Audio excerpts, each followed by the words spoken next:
Good morning. This is Jason Dean back at again. This is part two of my new series that I just announced. I just put up my first video, and I'm doing the entire franchise for the Psycho franchise. The entire Psycho franchise in its completion.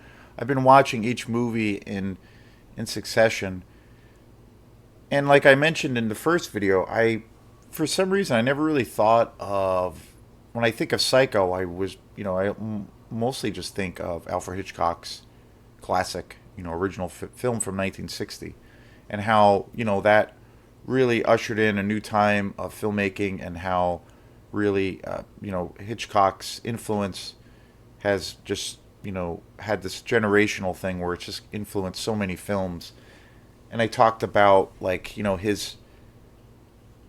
his notion a lot of the times around stories, storylines or plot developments, around suspense, but the whole kind of notion of like less is more, of where when you get people's attention and they're in the palm of your hand, then you can take that audience wherever you want, and I was talking about that.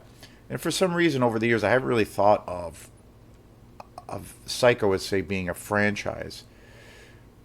But a few months ago, I've been, there's a couple of guys I watch. One guy in particular who I've talked a lot about, and he's probably my favorite YouTube guy. This guy named Moods from Canada.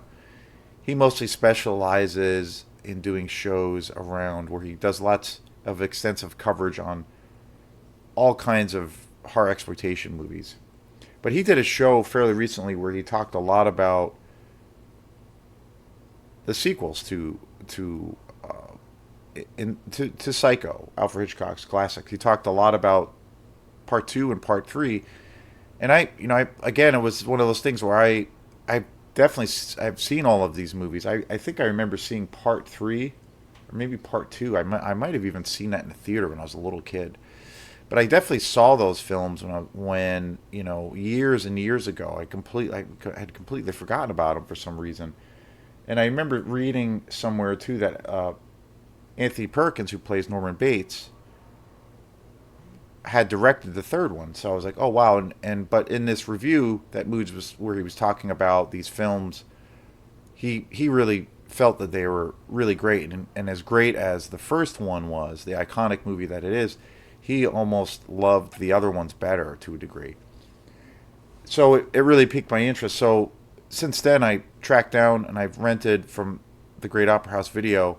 I went to Opera House, and I've seen both of those films, both Psycho 2 and Psycho 3, and I have to say I was blown away by how creative those films are and how different they are, but yet they definitely play and pay homage to the original storyline, very much so.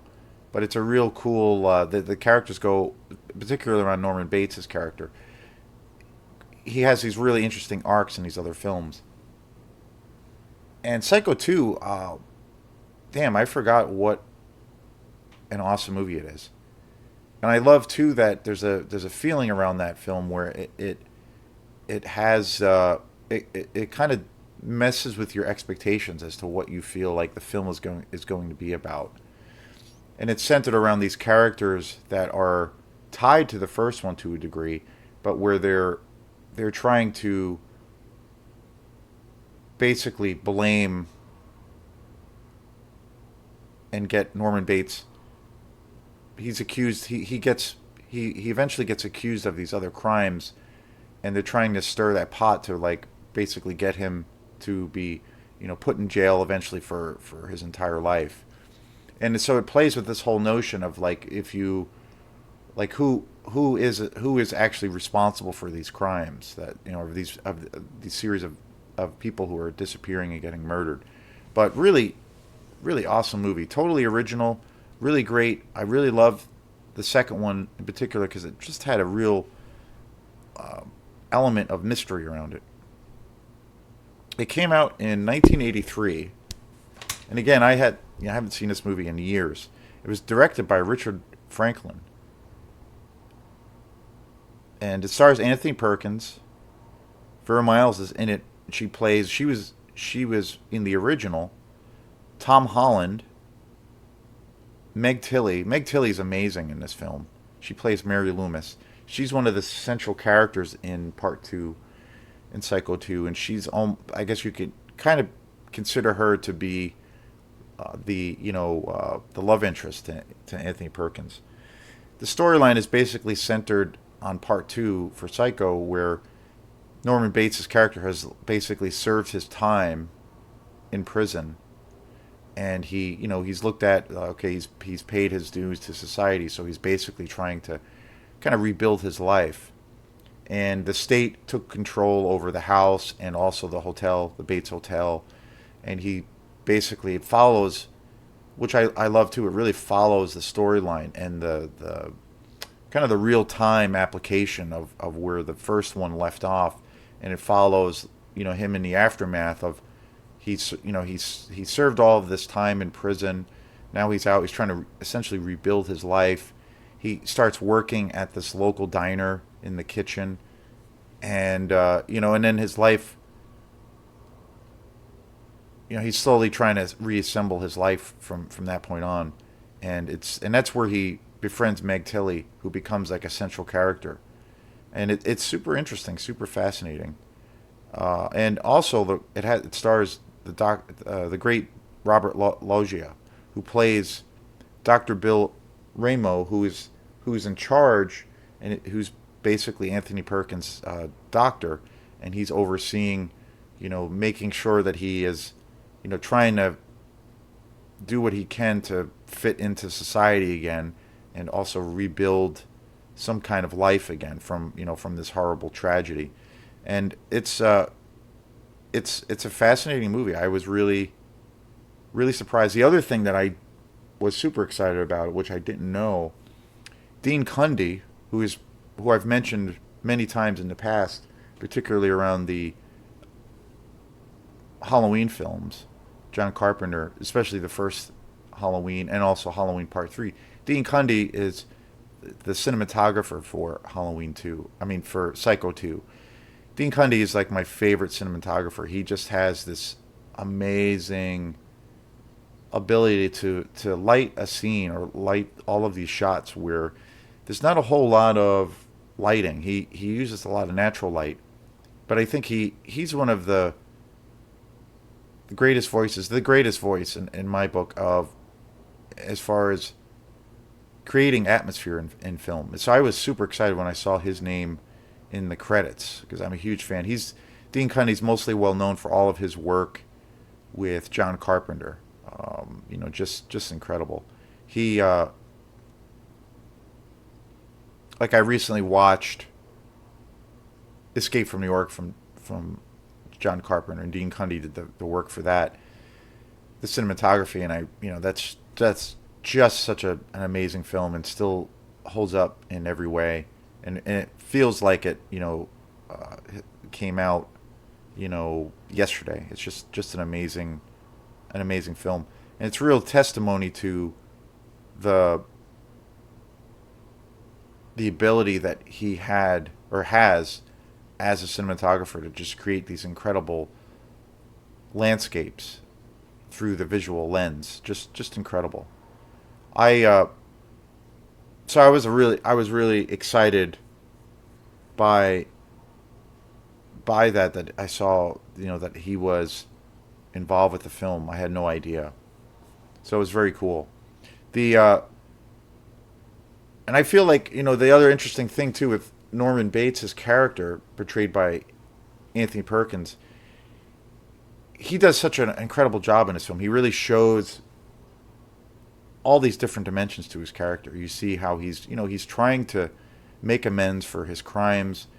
He does kind of come to a realization of his past, his connection to his mother, and then also the fallout, the ramifications of what his acts caused in the town and in the community. And he's trying to, you get the sense that he's like legitimately trying to rebuild and repurpose his life. So it's a really great kind of character study. But it's very suspenseful because there are these series of murders that happen during the film, and you're not sure who is really responsible for it. And there's kind of this in the back of the story. There's a little bit of this kind of conspiracy that's being cooked up against him, where there are people in the community that are that want to see him fail and see him be basically be thrown in jail for the rest of his life or be thrown in prison. So it's a super interesting, fascinating narrative that they focus on.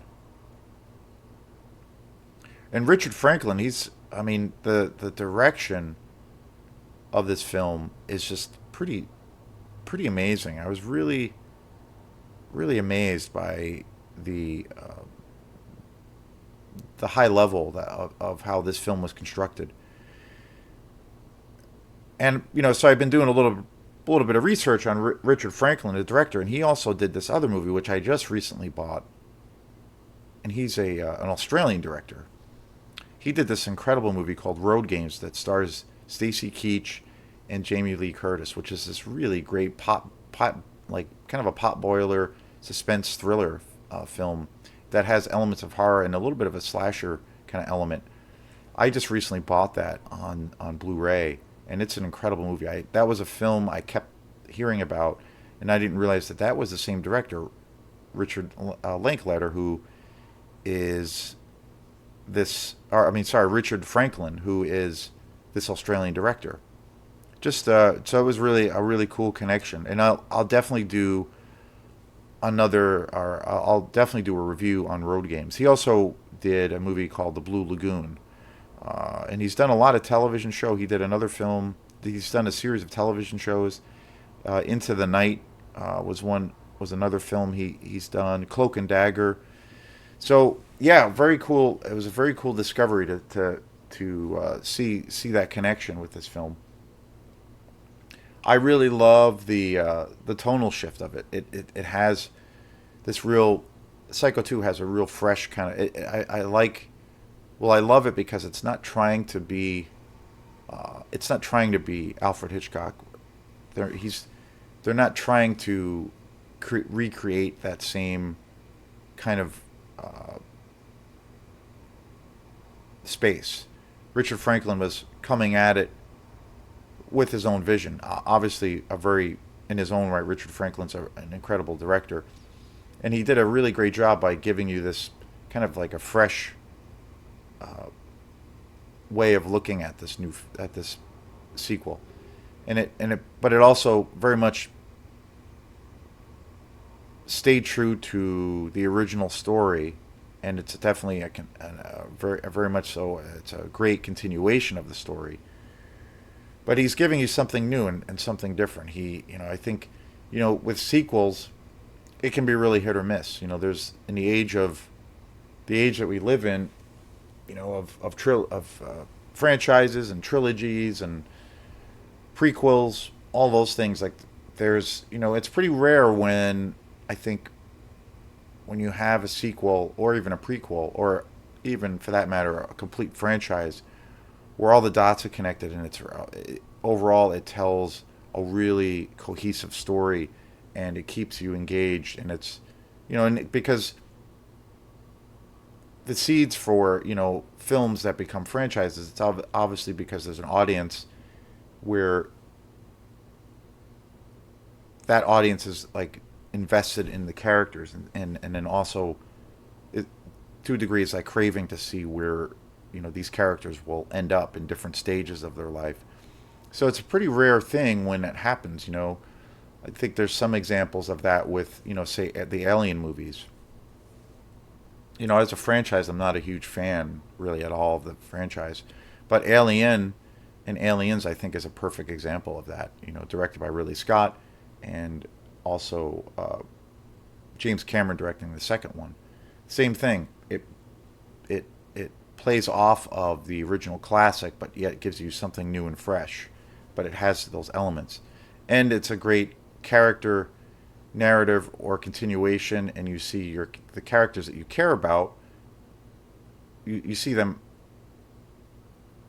you see these arcs in their character. So you see their development, and to where they'll go in the future, and you just have empathy for them, and you really care about what's around the next been for them.